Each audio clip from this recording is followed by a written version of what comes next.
आदरणीय महाराष्ट्राचे कैवारी देशाचे नेते आदरणीय शरद पवार साहेब आणि त्यानंतर कुटे साहेब खासदार आलेले त्यांचं टाळ्या वाजवून जोरदार स्वागत करा. साहेब, आपल्याला यापूर्वीचा प्रश्न आम्ही सांगितलेला होता की शासनानं 14 ऑक्टोबर 2024 ला शासन निर्णय काढला आणि गेल्या 10-11 महिन्यापासून शासनानं कोणतीही तरतूद त्यांनी केलेली नाही. गेली दोन अधिवेशनं शासनानं तरतूद न केल्यामुळे या पावसाळी अधिवेशनात सुद्धा कोणत्याही प्रकारची तरतूद या पूर्णिमेमध्ये केलेली नाही. त्यामुळे महाराष्ट्राच्या शिक्षकांचा पवार हे शिक्षक आंदोलन स्थळी दाखल झालेले आहेत. आपण आताची ताजी दृश्य पाहतोय. शिक्षक आंदोलनामध्ये शरद पवार हे आता उपस्थित आहेत. शरद पवार यांच्या पक्षाकडून शिक्षक आंदोलनाला पाठिंबा दर्शवला जातोय. रोहित पवार काल सुद्धा आणि आज सुद्धा या आंदोलनात सहभागी झालेले आपण पाहतोय. तर आता शरद पवार या आंदोलन स्थळी दाखल झालेले आहेत. त्यानंतर काल सुप्रियाताई आल्या होत्या आणि सुप्रियाताई आणि दादा आल्यापासून साहेब सगळे चक्र विविध मागण्यांसाठी शिक्षकांचं आंदोलन सुरू आहे. या आंदोलनामध्ये आता शरद पवार हे आपण पाहतोय या आंदोलन स्थळी दाखल झालेले आहेत. त्यांच्याकडून या आंदोलनाला पाठिंबा दर्शवला जातोय. रोहित पवार, सुप्रिया सुळे यांनी या आंदोलनामध्ये सहभाग नोंदवला आणि त्यानंतर आता आपण पाहतोय शरद पवार स्वतः आंदोलन स्थळी दाखल झालेले आहेत. परंतु साहेब आमची आशा फक्त जोपर्यंत आमच्या मागण्या पूर्ण होणार नाहीत तोपर्यंत आम्ही आंदोलनावर ठाम असल्याचं या ठिकाणी रोहित पवार यांनी म्हटलेलं आहे. पवारांच्या राष्ट्रवादीकडून शिक्षकांच्या या आंदोलनाला आता पाठिंबा दर्शवला जातोय. रोहित पवार, सुप्रिया सुळे या आंदोलनात सहभागी झाल्यानंतर आता शरद पवार स्वतः या ठिकाणी आंदोलन स्थळी दाखल झालेत. आझाद मैदानावर आंदोलन होत आहे.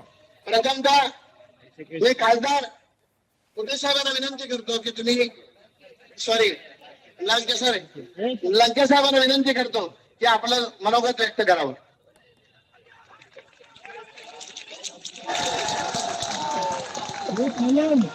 गेले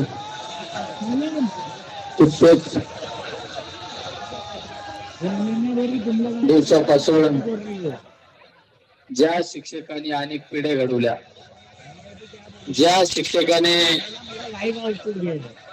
अनेक राजकारणी घडवले, अनेक घटनेमध्ये तरतूद करणारे घडवले, त्याच जर शिक्षकांवर जर हे आंदोलन करण्याची जरी वेळ येत असेल तर ही गोष्ट महाराष्ट्रासाठी नवी, ही देशासाठी एक लाजिरवाणी गोष्ट आहे.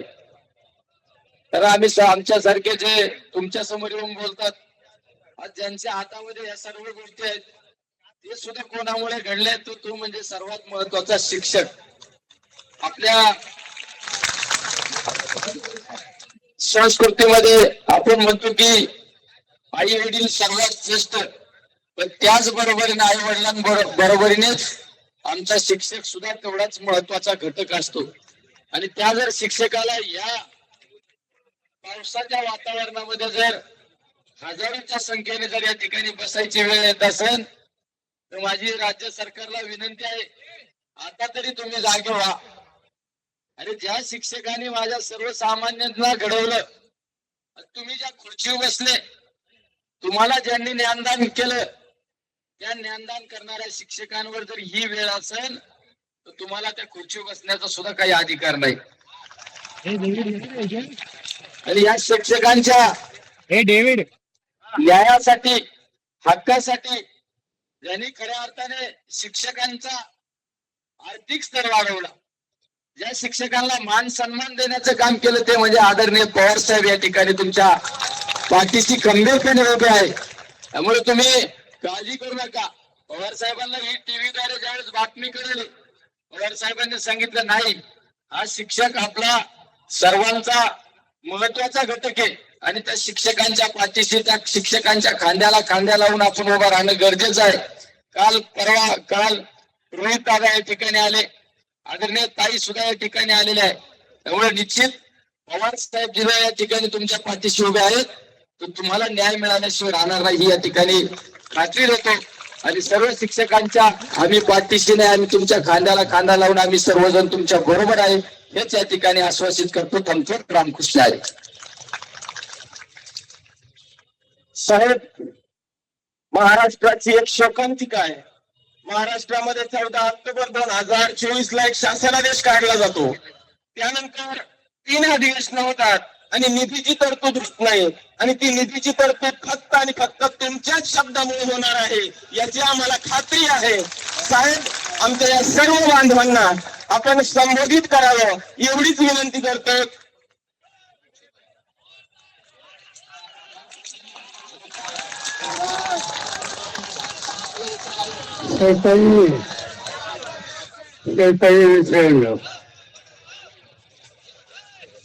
गेले काही दिवसापासून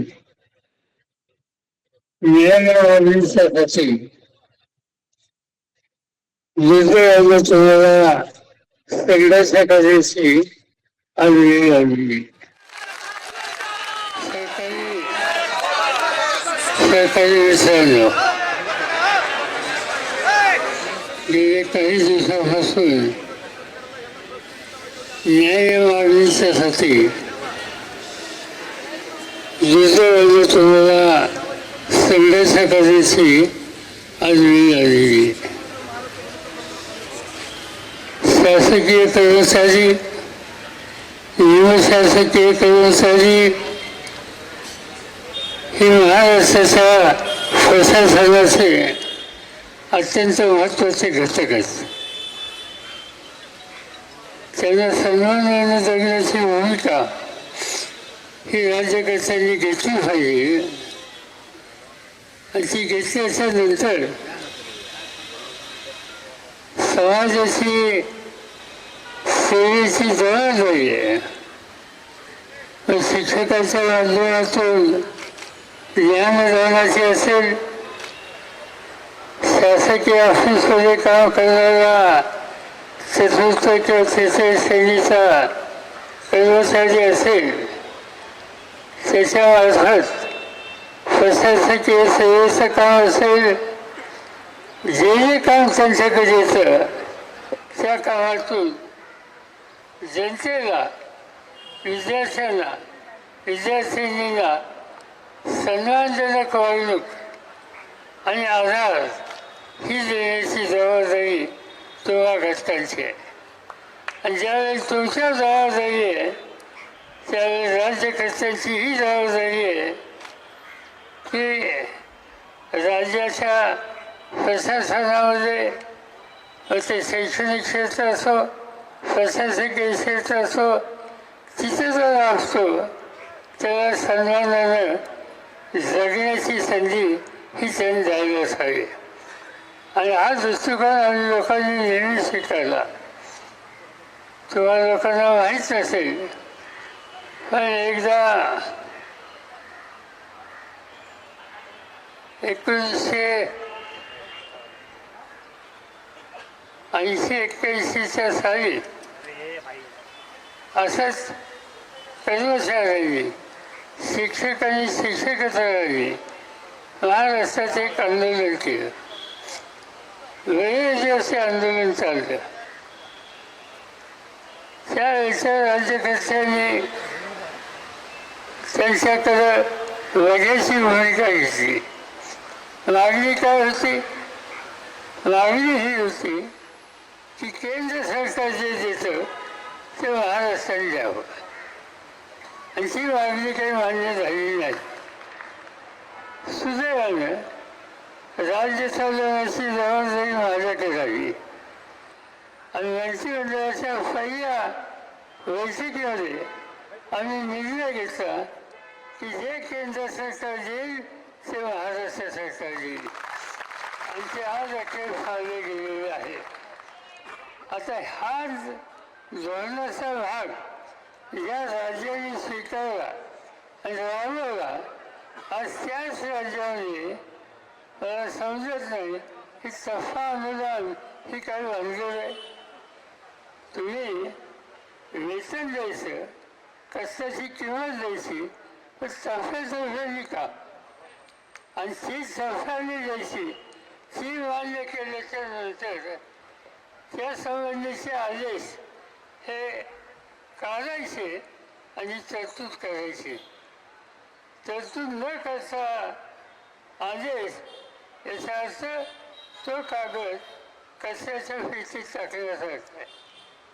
आणि म्हणून राज्याची जबाबदारी आहे जे द्यायचं आणि देणं गरजेचं आणि योग्य आहे हे फटक्याच्या नंतर त्या संबंधीची पूर्ण तरतूद करून याबद्दल लोकांना न्याय द्या. पावसामध्ये चिखलामध्ये इथं बसतो आणि ती वेळ तिथं येते हे महाराष्ट्राला सोडवणारं नाही. आम्हाला आज राज्य त्यांच्या हातामध्ये आहे.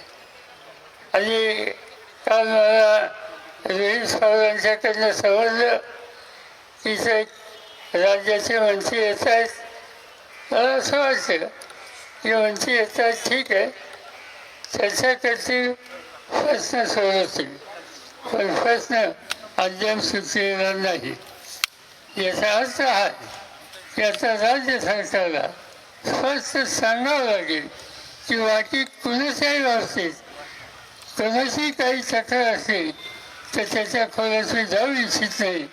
पण ज्ञानदानाची जबाबदारी ज्यांच्यावर आहे आणि उद्याची महाराष्ट्राची पिढी ही तयार करण्याची नैतिक जबाबदारी ज्यांनी अंतःकरणापासून स्वीकारलेली आहे त्यांना संघर्ष करायची वेळ घेऊन देऊ नका. लवकरात लवकर जो 24 ऑक्टोबरचा जी काही तुम्ही ऑर्डर काढली ती फोकल ऑर्डर ठेवू नका. त्यासाठी काय 1000-1200 कोटी लागतील मला आकडा नक्की माहिती नाही. 1100 त्याची तरतूद करा त्याचे द्यायला सुरुवात करा आणि या राज्यामध्ये शिक्षकाचा सन्मानच होतो या प्रकारचा इतिहास घडवा हा आग्रह आम्ही जो राज्याच्या मुख्यमंत्र्यांना सांगू. मला असं वाटतं की हा तुम्हा सगळ्यांचा आग्रह हा योग्य आग्रह असल्यामुळे त्यांना याबद्दलचा निर्णय घ्यावा लागेल आणि त्या संबंधाची आग्रही भूमिका मी आणि आमच्या सगळ्या सहकार्यांनी या ठिकाणी घेतली जाईल. ज्या वेळेला तुमच्याकडे यायचा निर्णय झाला मला सूचना आली निलेश लंके माझ्याकडे आले होते. म्हणजे काय करलं ते सांगितलं किंवा माझा फाळणे तालुका माझा मतदारसंघ फाळण्याचं वैशिष्ट्य हे की शिक्षकांची संख्या जास्त आहे. काही गावं असे असतात की तिथे शिक्षक जास्त असतात आणि त्यांनी सांगितलं की शिक्षक आज उन्हाचा पावसाचा विचार न करता संघर्षाला बसला असेल तर त्या ठिकाणी आपण गेलंच पाहिजे. मी जाणार आहे त्यांनी सांगितलं की मी येतो आणि त्यासाठी जे जे काही करायचं असेल त्याच्यात तुम्हाला लोकांच्या खांद्याला खांदा लावून मी या ठिकाणी सहकार्य करायला तयार आहे ही भूमिका त्यांनी केली. त्यांचं मी या ठिकाणी अभिनंदन करतो आणि आपण अपेक्षा करूया की लवकरात लवकर आज उद्या या संबंधीची तरतूद ही करून आज उद्या काही म्हणजे आज बैठक आहे. बैठकीत निर्णय झाल्याच्या नंतर जी करायला अर्थ खात्याकडे जावं लागतं सामान्य प्रशासनाकडे जावं लागतं. त्याच्यासाठी थोडा वेळ गेला तर म्हणून आणखी 1 दिवसापेक्षा जास्त नाही या 1 दिवसाच्या आतच हे करावं यासाठीच मी हा शब्द त्या ठिकाणी वापरला. तुम्ही काही चिंता करू नका. प्रशासनाचं मला थोडं समजतं. आयुष्यामध्ये आज महाराष्ट्राची विधानसभा महाराष्ट्राची विधान परिषद देशाची लोकसभा आणि देशाची राज्यसभा या सगळ्या संस्थेमध्ये गेली 56 वर्ष मी सतत आहे आणि त्यामुळे या प्रशासनाच्या संबंधी तुम्ही काही चिंता करू नका.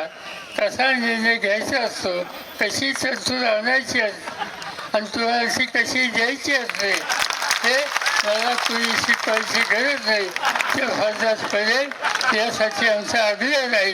एवढं सांगतो आणि आपल्याला लागेल. धन्यवाद पवार साहेब. सगळ्या शिक्षकांनी कोणतीही काळजी करू नका. आता बाण तीरातून सुटलेला आहे, डायरेक्ट विधान भवनात जाऊन लागणार आहे. आणि पवार साहेब, आम्हाला पूर्ण विश्वास आहे की काही होऊ दे, परंतु हितनं घेतल्याशिवाय साहेब आम्ही उठणार नाही. आणि तुम्ही निश्चित तुमचा निरोप वरती पोहोचेल लगेच. ओके, धन्यवाद. आम्ही निर्णय साहेब किती संकट येऊ देत, परंतु जो पण निर्णय होत नाही तिथला एकही आमच्या बांधव शिक्षक बंधू भगिनी जागचा हलणार नाही. किती संकट येऊ देत, आपण आलात. आणि इथं रात्री साहेब, रात्री सगळ्या आमच्या महिला भगिनी याच ठिकाणी झोपलेल्या होत्या. दादा पण होते. दादा जवळजवळ 2 वाजेपर्यंत झोपले नाहीत. 2 वाजता झोपले आणि परत 4ला आवरून परत इथे येऊन बसले. म्हणजे काम कसं करायचं असतं हे दादानी शिकवलंय. आणि निश्चित आम्हाला ठाम विश्वास आहे की आज तुम्ही आलात आणि आपल्या माध्यमातून आम्हाला हे यश मिळणार याची 100% खात्री आहे. साहेब, तुम्ही या ठिकाणी आलात त्याबद्दल मी संपूर्ण महाराष्ट्रातील गडचिरोलीपासून ते कोकणापर्यंत, चांद्यापासून बांद्यापर्यंत आलेले जे शिक्षक आहेत या सगळ्या शिक्षक बंधू भगिनींच्या वतीनं आपल्या मनापासून आभार व्यक्त करतो आणि थांबतो. धन्यवाद.